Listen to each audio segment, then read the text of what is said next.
Hello, guys. Today I have for you not a deck list of mine, but even more interesting, a deck list. This is the second place deck list from the Giant Card event in Germany, Austria for the Remote Duel Extravaganza. So this list went win everything except for one loss and two draws. The loss was in the finals against Prankets, against, by the way, one of my colleagues. Shout out to Joshua Nigazes. Nidazes. Um, the draws were, according to him, to Eldritch and to Dragon Maid, and he went into the final match undefeated, and the winner, and he lost then to the winner of the Giant Card event.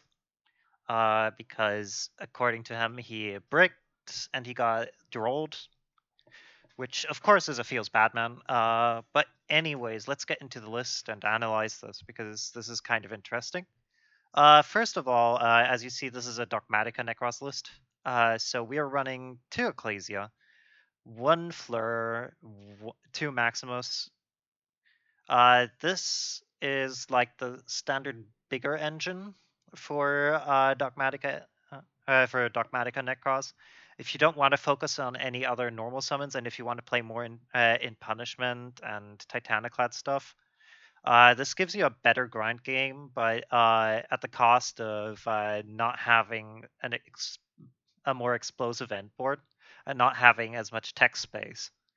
So Fleur, I see some people cutting him. I see some people playing him. He is really good into Dragoon matchups, and it depends on if you see a lot of players that end on like 1 or 2 monster negates. Then you really want to have this Fleur because he gives you the option with Ecclesia to go for good game pushes and also playing through negations. 2 Maximus is standard right now because it allows you to set up for next turn and gives you an OTK if your board is not your board plus follow up in grave is not completely removed. 1 Manju, I guess he put this in because of space and as another search option, but also he's using it for rank 4s. Triple Gamma, 1 driver, the standard hand trap for Nekroz. Nothing to say about that. 1 Trishula, triple Brainac, 2 Klausulas, triple Unicorn, Shuret, Valkyrus, and Gungnir. So he's not playing the Eidbar. I asked him about if he wanted to play, why he didn't play Eidbar. He said he was testing it and he really did not like it. And he literally said the only time you want to see it is if you tribute Shuret and cannot like loop a card out of their hand with Trishula because they don't have any cards in hand, which is fair. I think Eidbar is pretty good right now, and he allows you to play certain matchups. For example, he may have had a better chance playing against Prankids with Eidbar because Eidbar plays around like the Prankids effects. Specifically, if they do not open Prankid's place, because otherwise they could chain block their Prankids if you control Eidbar. But anyways, triple Pot of Prosperity, and then for the Nekroz spells, 1 cycle, 2 Kaleidoscope, 1 Mirror, the standard go-to ratio. Then triple Nadir Servant, triple Preparation of Rites. You want to see your best searchers in the deck. Both of these are up to at least +2s. Preparation of Rites, like if you go into a grind game, Preparation of Rites is like the best top deck you can ever see because it allows you to play a pseudo 5th ritual spell, which increases your grind game tremendously by 20%. And then Nadir's Servant, of course, insane, especially with a lot of this Dogma stuff. And also the options you have in the extra deck. Hopefully they will not hit this and rather hit the Shadal stuff, because the Shadal stuff is the truly toxic stuff about this. But top decking Nadir is nuts, and it may be addressed on the next list. As said, hopefully not. Then for his one-off spells, Reinforcement of the Army to search Shuret or Klaus. Uh, Yet another search option, one Called by the Grave, and one Triple Tactics Talents. He also said he would love to play more Triple Tactics, but because it is a remote duel event, he did not have access to those. Then for his traps, he's playing True Dogmatica Punishment. As said, he is playing a bigger Dogmatica engine and therefore more heavy on punishment. This is overall fine. Theory has proven this is good if you want to play more Dogmatica stuff. Then for his extra deck, one Blue Eyes Alternative Ultimate Dragon for his level 12 Kaleido target and also for his punishment target for big monsters. Then two Indus, two Titaniclad, triple Herald.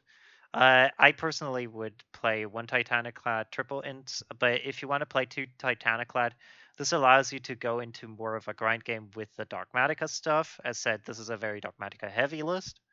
Triple Herald Standard, Omega Standard, Abyss Dweller. He probably is playing this against Prankids and Dinos, so this is good. Bahamut Shark.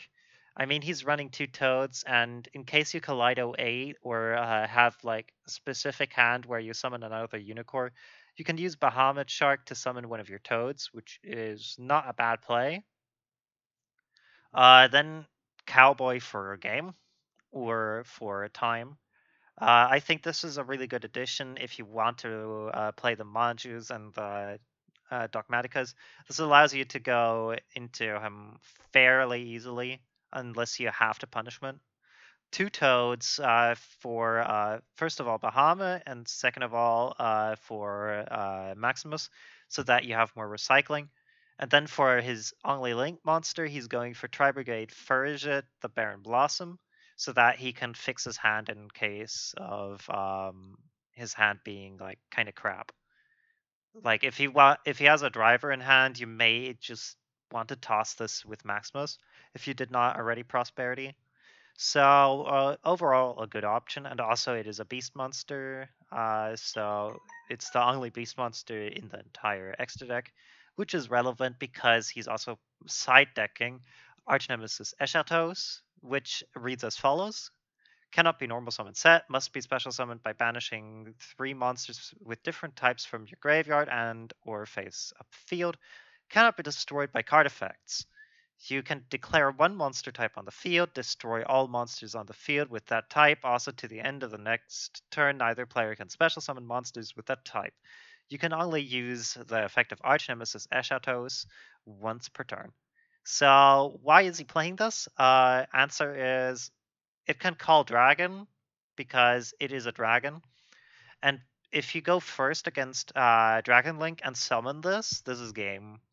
There is not a single card in their deck except for if they are crazy enough to side deck Imperm that can kill this.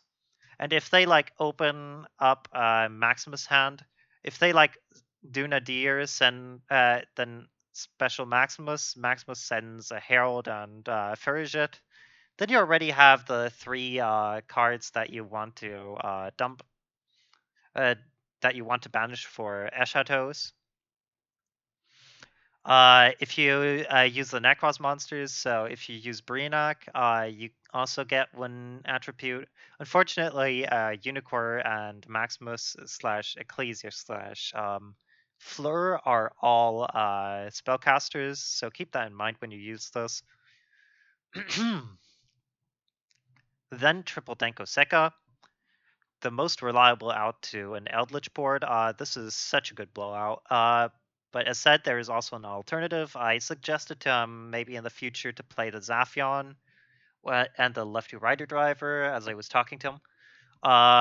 He likes the idea. But Denko Sekka is overall really solid. And speaking about solid, he is playing the Sphere. This is very helpful against all kinds of combo decks that just want to combo off.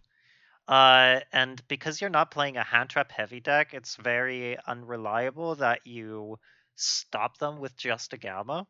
And therefore, like, Winged Dragon of Raw Sphere mode usually is live, unless your opponent plays around this. Keep in mind that if you tribute a Herodic Seal of Heavenly Spheres with Sphere mode, he triggers, so he still gets the follow-up. Then 2 Cosmic Cyclones, 1 Harpy's Feather Duster. This rounds up all his back row hate. Overall good. He said he would want to play extra droplets. He's playing 2 droplets, but he was mistaken by ruling. For notes, there is this ruling that with Imperial Order, which is why he wanted to play more of Forbidden Droplet. So if you chainlink 1 any spell, your opponent chainlink 2's Imperial Order, and you chainlink 3 Forbidden Droplet, negate one of their monsters, sending the spell you activated as chainlink 1 as cost, Imperial Order is still going to negate the spell that is chainlink 1 because it works differently than Skill Drain. And because it works differently than Skill Drain, it then, yeah, it negates the effects activated on field and like the continuous effects on field rather than negating the cards on field. So it does not negate the effect monsters. It negates the effects of spell cards. That's how the wording is. And with that in mind, if you do chainlink 1, your spell, chainlink 2 order, chainlink 3 droplets, the spell in chainlink 1 will be negated, and droplets will just go through as normally. At least you save yourself some cost. Droplets is generally good. And then he also plays 1 Dark Ruler No More and 1 Mind Control. Mind Control is overall a really solid card into Appaloosa, which this deck sometimes can struggle with. Sometimes you just Kaleido Unicorn and then everything's good. But in case you like open a hand with like Brionac Clausulos and then like a lot of Dogmatika stuff, Appaloosa can really hurt you, and therefore like Mind Control can make Appaloosa your weapon. And if you have like Appaloosa, you can't be drolled, so it's a really good one-off. Only sad thing is that the only thing he can summon with Mind Control is if he steals a level 4 monster, he can go into Abyss Dweller.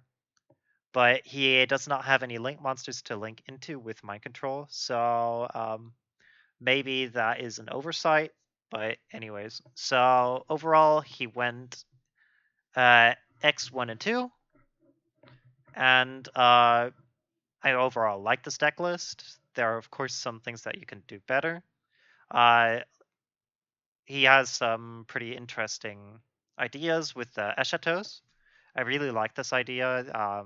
It gives you like a guaranteed FTK against Dragon Link if you like open this.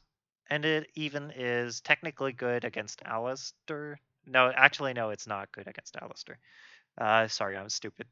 But yeah, overall, Eschatos gives you a really good Dragon Link matchup. So if you like go first and then summon Unicorn plus Eschatos, there's literally nothing they can do.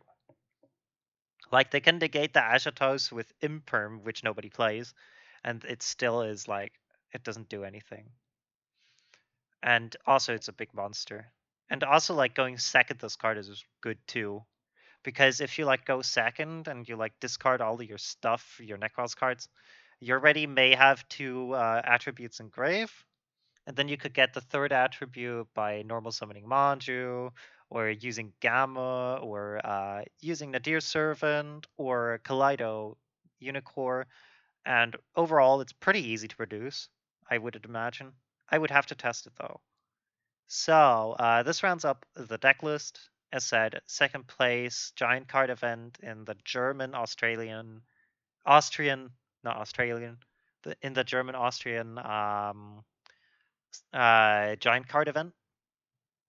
And yeah, also his matchups mostly were Invoked and Dragon Link, he said.